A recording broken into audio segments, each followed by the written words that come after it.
Gracias, presidente. Discúlpeme. Me voy a referir al orden del día 111, proyecto 6 del Ejecutivo, sobre el procedimiento, la reforma del Código Procesal Penal, el procedimiento de flagrancia.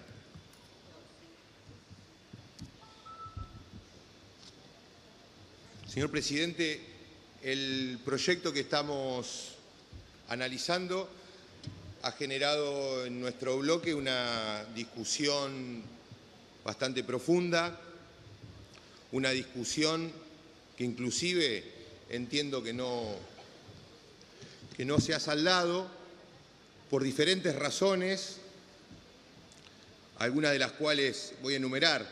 Es evidente que este proyecto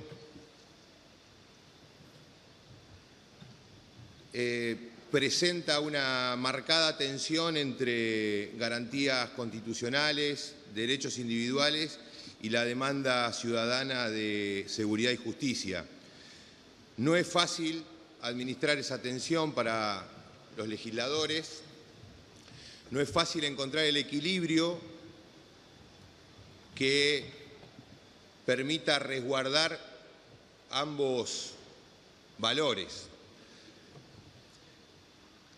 También las posiciones encontradas en el bloque encuentran origen en las experiencias de este tipo de procedimientos que se han desarrollado en distintas provincias argentinas, en particular en la provincia de Buenos Aires, un procedimiento similar al que estamos tratando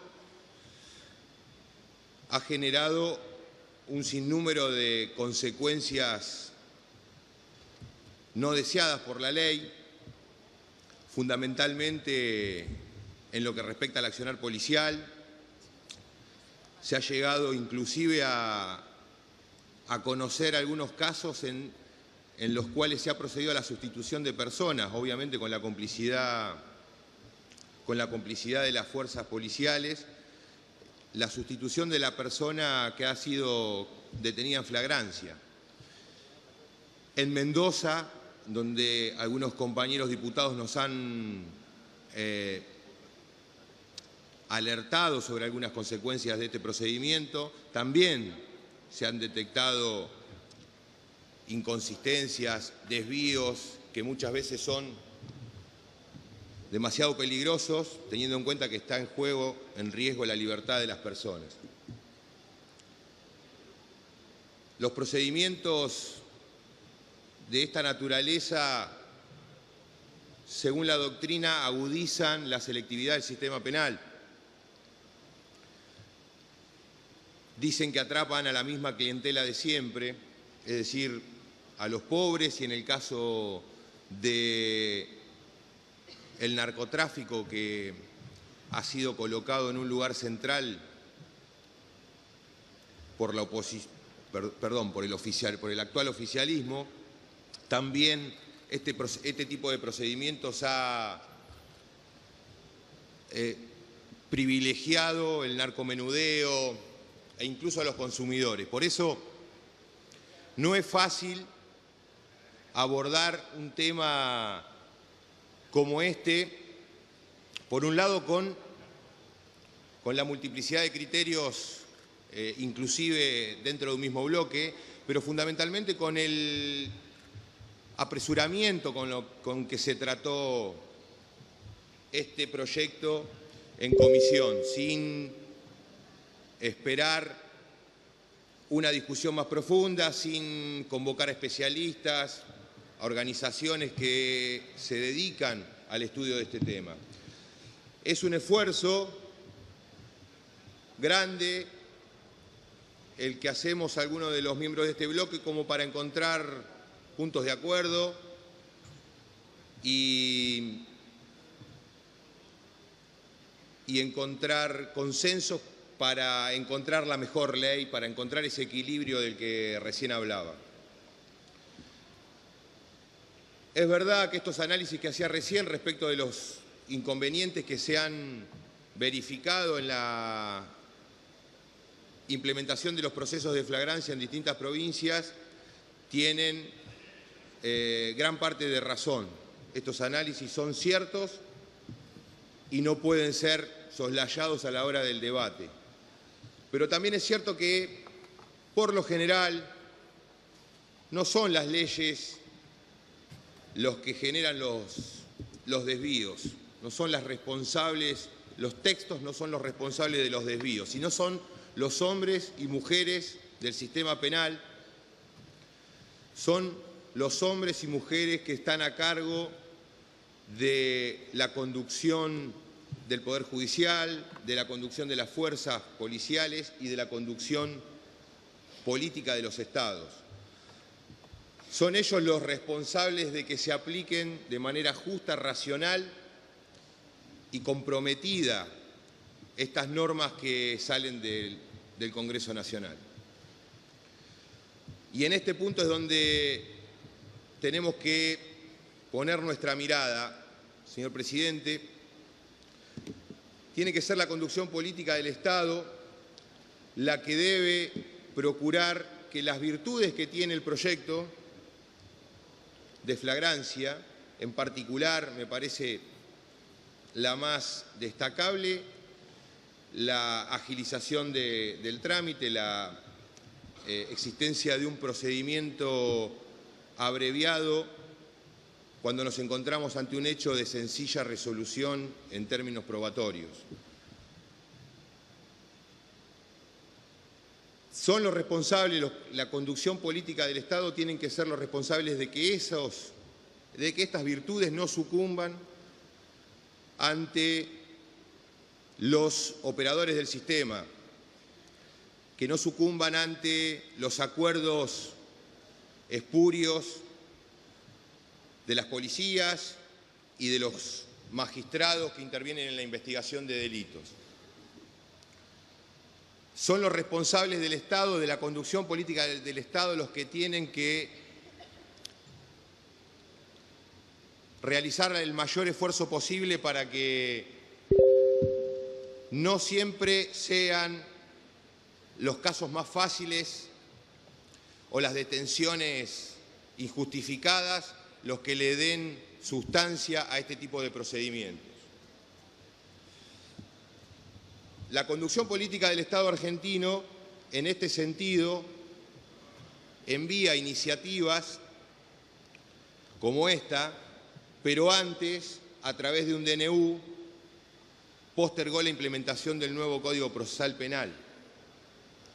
No puedo dejar de destacar este error, me parece, de una gran magnitud, porque estas herramientas que estamos hoy tratando no tendrían sentido si ese DNU no hubiera existido y si la conducción política del Estado hubiese puesto todos sus esfuerzos en lugar de generar estas iniciativas que en definitiva van a terminar siendo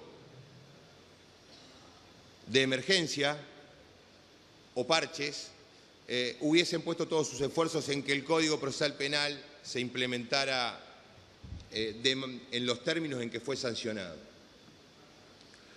Más allá de estas cuestiones, señor presidente, hemos intentado construir un consenso con el interbloque Cambiemos alrededor de este proyecto.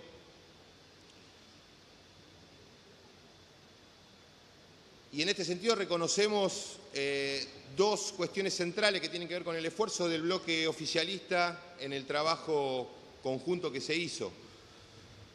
En particular, el propio bloque ha introducido modificaciones al texto que ha remitido el Poder Ejecutivo, un texto que estaba claramente disociado de los principios acusatorios que rigen el nuevo Código Procesal Penal, porque ponía en cabeza del juez la responsabilidad de llevar adelante el proceso y en ese sentido el propio bloque ha llevado adelante las correcciones, si bien es cierto que a partir de una serie de discusiones que se dieron en ocasión de la presencia de la ministra Bullrich en el plenario de comisiones.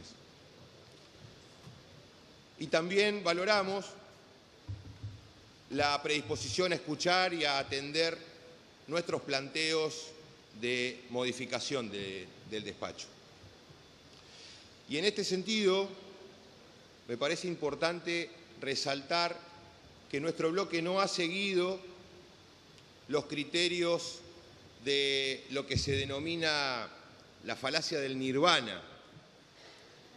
La falacia del nirvana, presidente, es un concepto que desarrolló Voltaire, uno de los principales exponentes de la Ilustración francesa en el siglo XVIII, un concepto que implica una operación lógica que me parece que ha sido empleada muchas veces en esta Cámara y podemos remontarnos a las últimas sesiones en donde también he advertido la presencia de la falacia del nirvana en algunas argumentaciones. El concepto básicamente es la frase «lo mejor es enemigo de lo bueno». Esto es atacar cualquier idea contraria porque es imperfecta, o la pretensión de la búsqueda de la excelencia dejando de lado la eficiencia, o la tendencia a creer que existe una solución perfecta a un problema determinado. Estas premisas que guían la falacia del nirvana no son seguidas por nuestro bloque. Nosotros hemos planteado una serie de modificaciones, hemos discutido estas correcciones que entendemos que son fundamentales para que salga una ley que no sea la mejor, pero que en el contexto actual sea lo que esté al alcance de nuestras intelectualidades. Con ese espíritu hemos buscado la modificación de algunos aspectos que entendemos sustanciales del proyecto. En particular, señor presidente, entendemos que es imprescindible que se incluya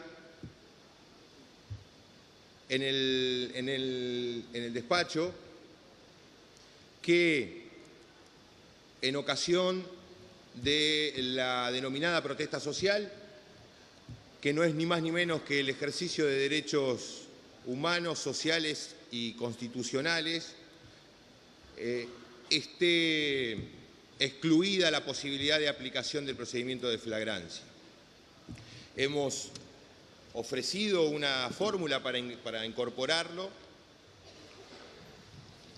a la que seguidamente me voy a hacer referencia. Lo que hemos propuesto es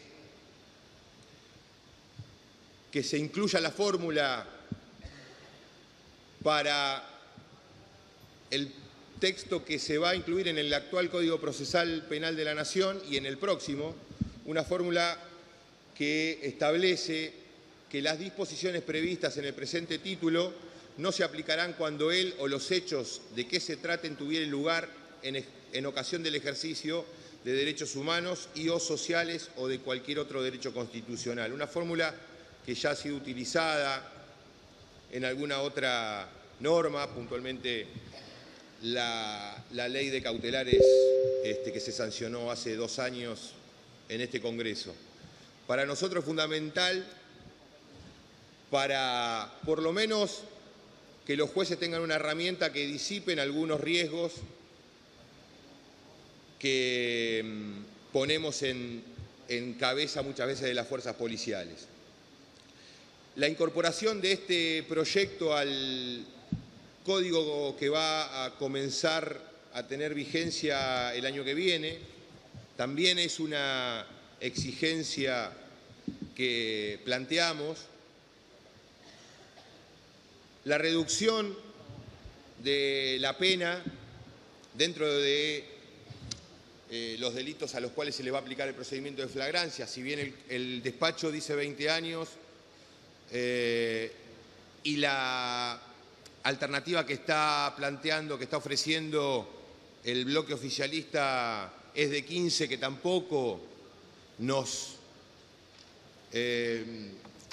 parece la ideal, pero entendemos el esfuerzo y me parece que tiene que estar contemplada en la modificación. Un aspecto central también de lo que nosotros planteamos como modificación es el registro de las audiencias. Es un avance que el proyecto haya incorporado el sistema plenamente oral en este procedimiento, a diferencia del texto original, pero tenía claramente un déficit, que era la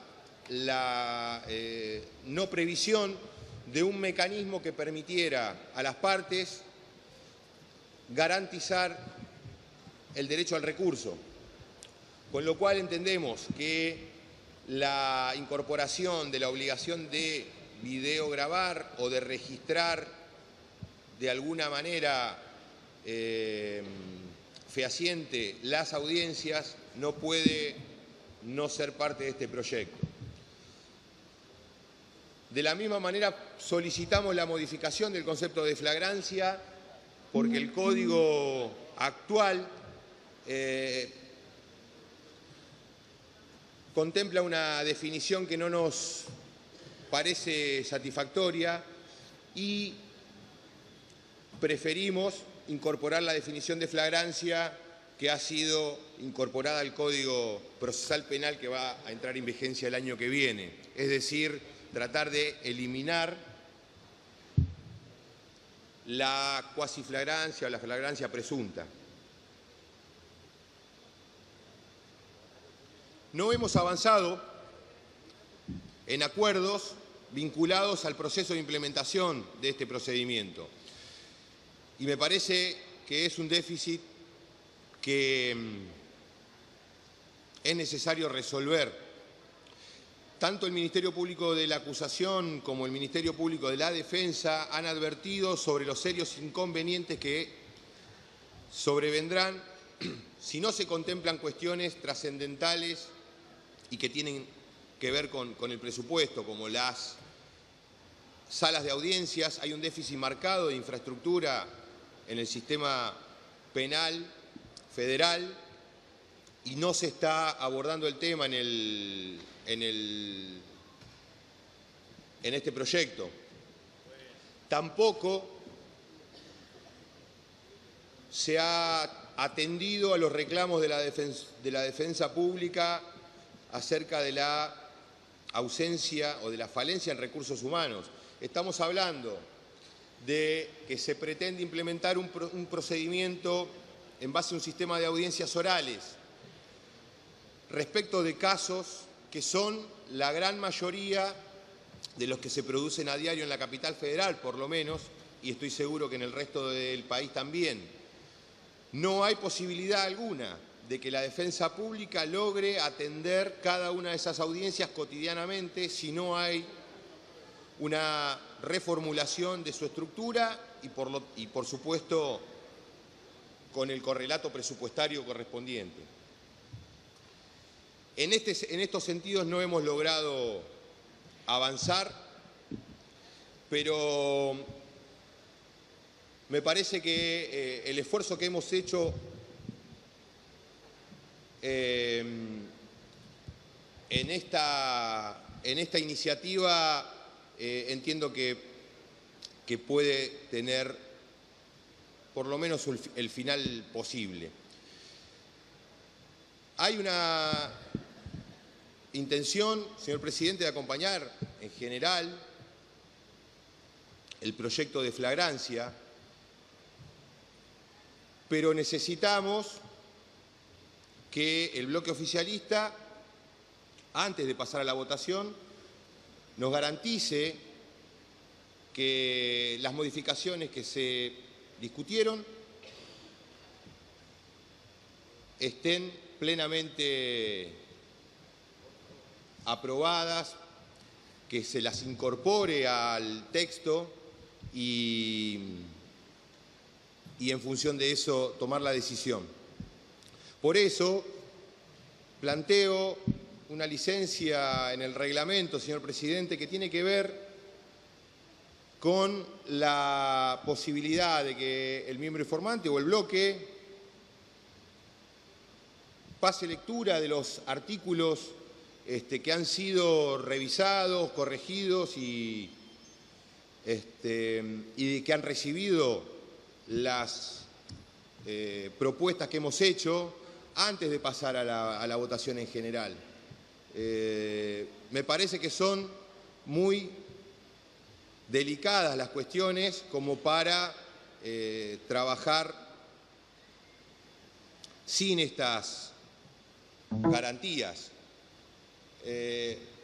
Así que, señor presidente, planteo concretamente esta cuestión de el bloque oficialista haga un repaso previo a pasar a la votación en general sobre las cuestiones que hemos estado discutiendo y que recién acabo de mencionar de manera somera. Muchas gracias, presidente.